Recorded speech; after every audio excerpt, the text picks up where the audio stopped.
YouTube, what's going on guys? My name is Mike and I'm back with another video. As you can see, we're in the greenhouse again. It's a rainy day here in New Jersey, but it's very nice out. It's probably about 60 degrees. Spring is here and it's in full-blown force, so we have to take advantage of that and we have to get things going. So what I have here is a sweet potato, and what I'm going to be doing with it is propagating it to make what they call slips. Now I have a bunch of information about this, how to propagate sweet potatoes, how sweet potatoes like to grow, and what the best way to do it is. Now there's a couple different ways I saw online. I'm sure you guys have seen other ways as well. One of the most popular ways is where they actually take the sweet potato and they stick it in a glass of water, about halfway up. Now, I've done this method with a couple different other plants, and what I've found is that you always get fungal issues, you always get rot, you always get a foul smell, or even when it does work, it's always the roots are very touchy-feely, and when you try to transplant into soil, they go through some sort of shock period, and it's just not ideal. While it might work, it's just not the best way in my opinion. Now, what I like to do, and what other people online also agree with, is just simply taking the sweet potato and putting it into the pot of soil, or putting it into a tray of soil and letting it propagate that way and grow slips. Now, there's a couple different things I want to go over about this and what you should be really looking for, but let's go ahead and get started and I can talk while I do it. Alright guys, so I have you hooked up on top of the greenhouse, so I'm hoping that you guys can see down to what I'm doing. Now, there's a couple things I want to note about propagating sweet potatoes. Number one is that they like the sweet potato plant alone by itself. It loves hot weather. You really have to make sure that you're not putting these out too soon. This is a hot weather crop, guys. Sweet potatoes grow best at 75 to 95 degrees Fahrenheit. So these are hot weather crops, like I said before, guys. You definitely want to make sure that you're planting these out well into the summertime when it's very hot. A really fun fact about sweet potatoes, guys, is that they are part of the morning glory family. So believe it or not, these things are technically flowers. All the plants in the morning glory family are typically flowers, the vining species of flowers. Now these are a vining plant. When you guys do grow these and you see what they look like when they're all grown out, they absolutely are a vining plant. So you want to be careful where you plant these because they'll take over everything. See, what the difference is, white potatoes are in the nightshade family, and that's where you find typically your normal vegetables like tomatoes, peppers, eggplants. That's the white potato, the typical potato. That's the family that belongs in. This is the morning glory, so it's typically a vining plant. So you want to be careful where you plant this. It'll take over everything, especially if you're planting out a lot. You can get up to 10, 20 slips off of one sweet potato, and each slip becomes its own plant. So it's easy to get carried away with these things, guys. You really want to be careful about how many of these you plant out and where you're planting them. If you have an open space where you want a ton of sweet potatoes, by all means go crazy, but I wouldn't put these next to another low crop, especially a slow growing crop, because these things will take over. Alright, another very, very important note, guys, is you want to buy your sweet potato from an organic store. You don't want to buy it from the regular grocery store because typically those are sprayed with a chemical that prevents the tuber from growing new growth and creating slips. And the goal here is to create slips. We're trying to create a lot of sweet potato plants from one sweet potato. Now, I grabbed this one from an organic store locally. It might have been Whole Foods.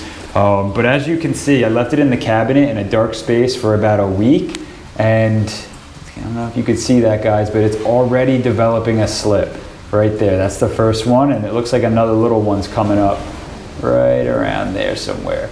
So this one's well on its way. Now you could do the same thing as me, as you can put your tuber in the cabinet or in the cupboard for a week or two and give it a head. It should take about 3 or 4 weeks for these to start to develop. I've seen them do a little bit quicker. Like this one should take a little bit quicker. I've also seen them go a little bit longer, but it's okay because these, like I said, these are a summer crop. You don't want to put these out in the early spring, and it's early spring right now, so we have plenty of time ahead of us if this one decides to take a long time. All right, let's go ahead and get this thing going. So I think I have you guys pretty centered there. This is just a pot. It's just a regular pot. You can use a container, you can use a tote, a bin. If you're doing multiple potatoes, you can do a much larger space. You don't have to necessarily isolate these, because what we're going to do is snap the slips off of the potato anyway, and then isolate them in their own individual pots. Something like this, a little bit smaller. We have multiple of them, and we'll put a bunch of sweet potato starts into these pots. But just to get the slips, you really only need one body of soil. We're not going to be rooting this whole thing out. This is just to get them propagated. So all we really have to do is just take the potato. Now this is rocket science, guys. This takes a bachelor's, master's, and a PhD to do. So pay attention very closely, okay? So here we go.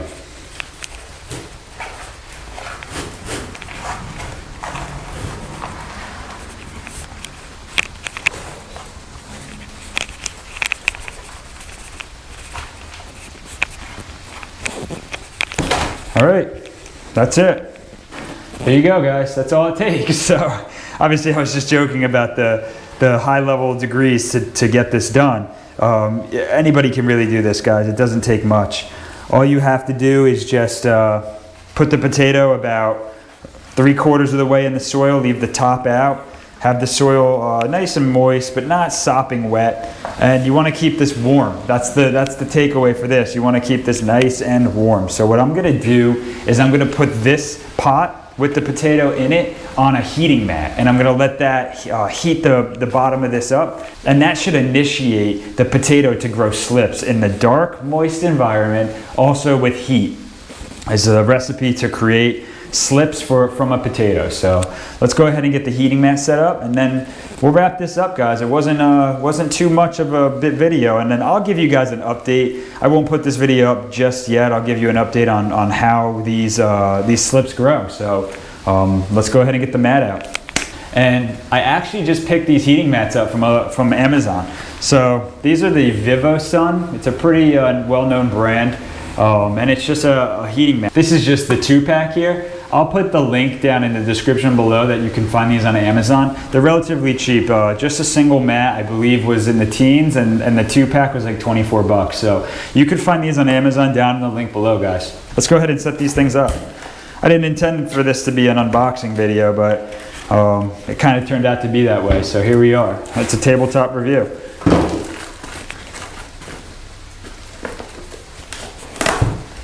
Comes in a nice little burlap pack. It's fun. A little bit of plastic.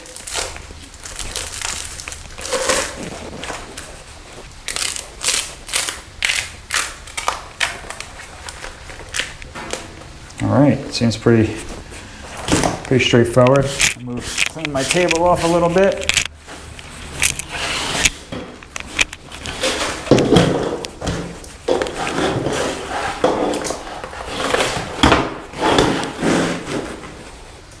Okay, that seems pretty straightforward. So what I'll do is I'll get this plugged in and I'll get our potato on it, guys. All right, so we're all plugged in with our heating mat, and we are off to the races. So we'll leave this here for about 2 or 3 weeks, and then we should start to see some slips growing out of it. But we'll check in with you guys.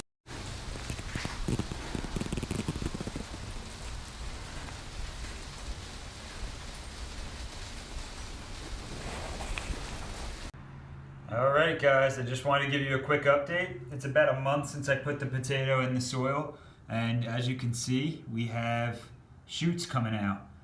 We have 1, 2, 3, 4, 5, 6. We got one in the back. So we're gonna have quite a few potatoes coming out of here. This is gonna be a lot of fun, guys. I will update you when I am ready to pull these off the potato itself.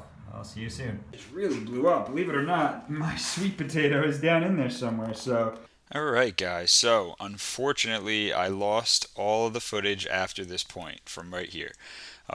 It does stink. I actually filmed this video over a year ago. This was last spring of 2021. Right after that point from what you just saw, I let that grow another week. So that put me right into like June, and so it was very hot out. Summer was approaching. I planted each one of those slips that you can see in that photo out as their own plant. I want to say there was a dozen, maybe a little less than a dozen. Each one of those created like 4 or 5 potatoes. So my wife and I had a lot of potatoes at the end of the season, and we ate them. They were delicious, and I just wanted to loop back. I wasn't really motivated to put this up because I lost all of that footage, which was like, the second half of the video. But coming back, I was reviewing, and I saw that this wasn't a bad video. There was definitely something we can all learn from it. There's some value there, and I'm definitely going to be doing this again in the future. It worked really well, and for how easy it was, I don't see why any of you guys couldn't do this in the window of your kitchen or really anywhere. So definitely give this a shot. Go ahead, like and subscribe, and let me know down in the comments if this is something that you're planning on trying this season. I mean, the spring season's right around the corner.